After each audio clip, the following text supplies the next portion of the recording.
Hi friends, today our topic of discussion is Indian Council Act 1919 और इसको हम लोग मॉन्टगो कैम्सफोल्ड रिफॉर्म भी बोलते हैं।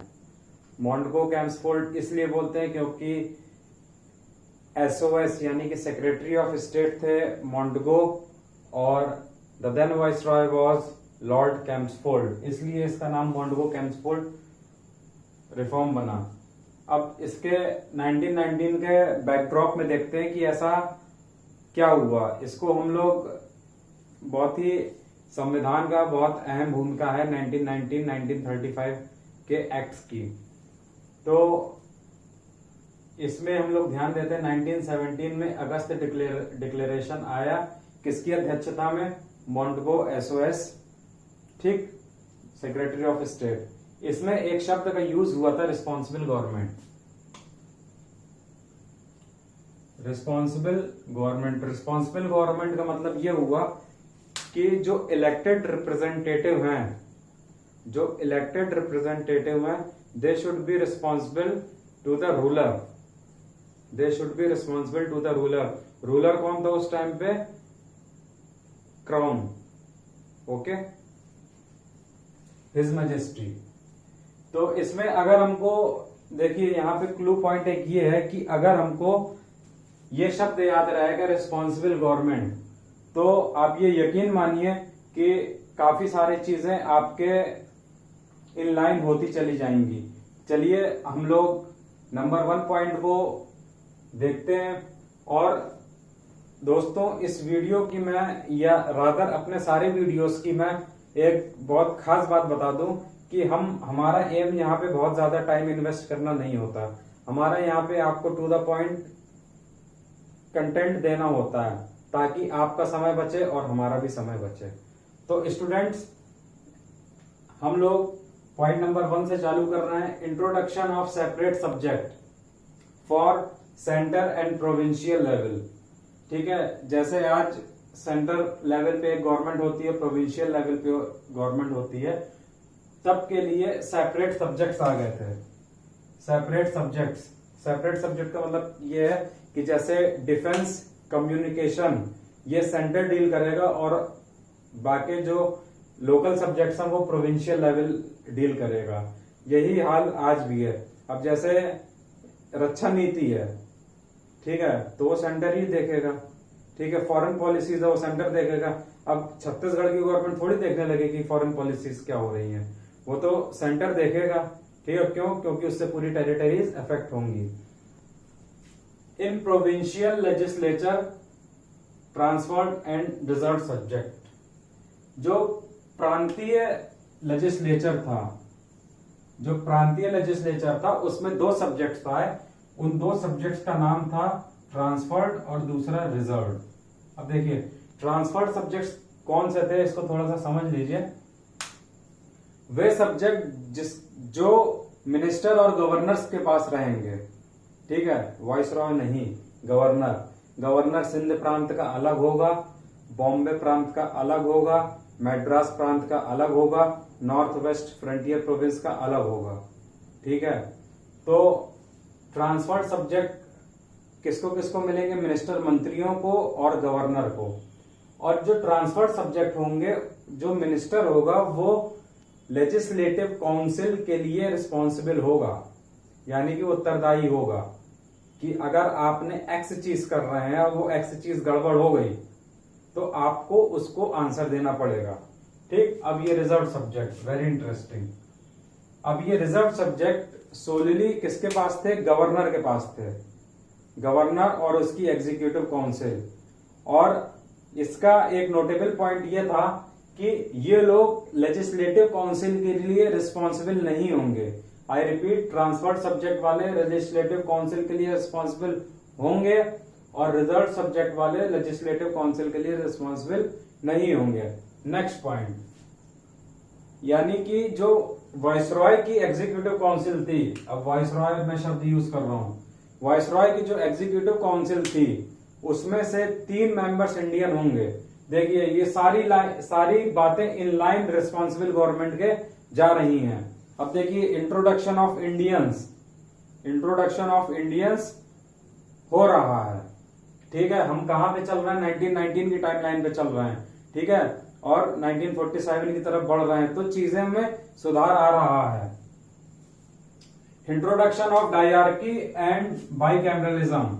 डायरार्की का मतलब होता है डबल रूल। डबल रूल का मतलब central will be ruling, at the same time provincial level will be also ruling. Bicameralism, bicameralism का मतलब टू हाउसेस। ठीक है, lower house and upper house. Lower house is Lok Sabha and upper house is Rajya Sabha. इसको हम लोग house of Elder people भी कहते हैं, और लोअर हाउस लोकसभा। लोकसभा और राज्यसभा ये किसकी रूट कॉज है, 1919 का इंडियन काउंसिल एक्ट। ठीक है, इस पे कोई चर्चा करने की मतलब नहीं। डाई देखिए, बाई और डाई यानी कि दो, तो दो आप याद कर सकते हैं कि ये 1919 में आए। Introduction of UPSC, union public service commission. There will be a body who will be recruiting bureaucrats or the officials of the government. ठीक है, ये 1926-27 में आई, लेकिन ये प्रपोजल था। ठीक, फिर separate budget for centre and province, यानी कि आपने देखा होगा कि सेंट्रल बजट फाइनेंस मिनिस्टर पेश करते हैं। ठीक है, इसी तरह से स्टेट गवर्नमेंट में स्टेट का भी एक पैसा आता है, तो उसको भी स्टेट फाइनेंस मिनिस्टर बताएंगे कि कहां पे क्या क्या होना है।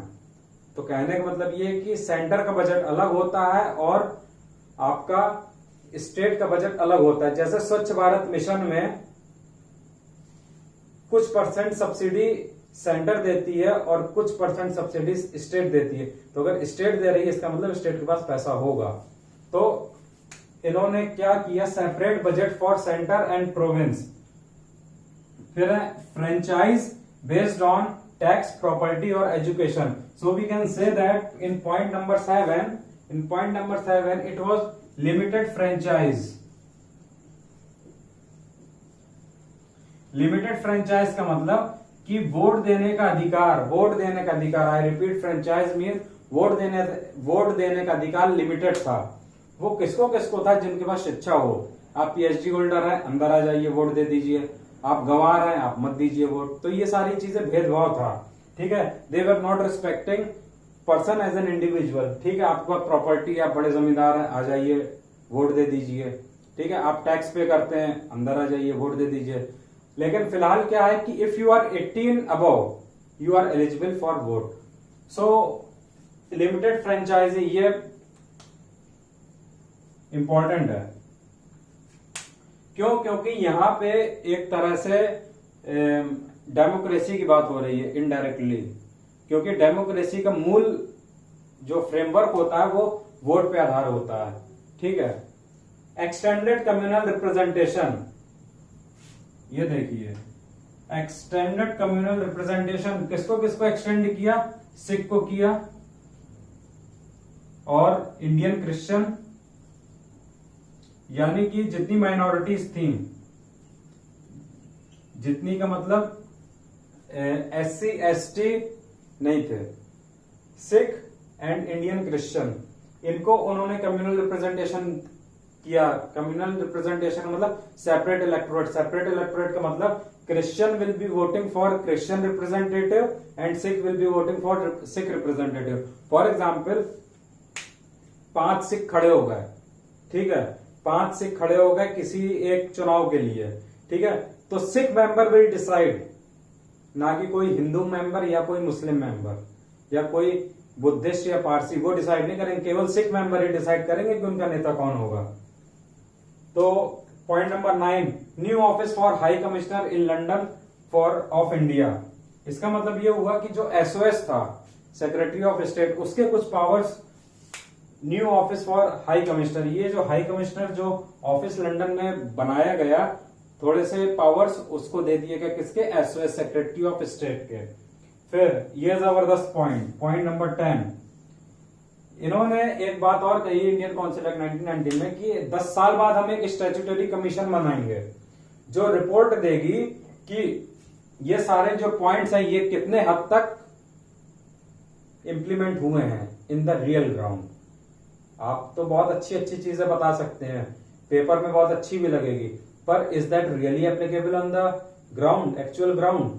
तो उसके लिए कमीशन बनाया था, कमीशन बनाएंगे ऐसा इस प्रावधान में लिखा था 10 साल बाद। वो था साइमन कमीशन जो कि 3 साल पहले आ गया था। ठीक है, तो वो इतना कंट्रोवर्शियल था, काफी कंट्रोवर्शियल था। तो वो ये यहाँ पे उन्होंने बोला था कि statutory commission after 10 years on report of constitution, यानी कि ये जो संविधान बना था या ये जो संविधान वो लाए थे, ये कितना रियल बेस पे काम कर रहा है, ये उसकी रिपोर्ट देनी थी। किसको? स्टैट्यूटरी कमीशन, जो कि अब से 10 साल बाद, अब से 10 साल बाद बनेगा वो। तो आई होप ये आपको काफी अच्छे से समझ में आया होगा और आप एक लिंक बना पा रहे होंगे कि कैसे कैसे चीजें घट रही थी, घटना घट रही थी। और if you are having any doubt then do let me know in the comment section and please support this video. It is a social cause और लोग अगर इसको फ्री में इम्पार्ट करेंगे और पाएंगे तो definitely it will change the society. Okay, thank you very much.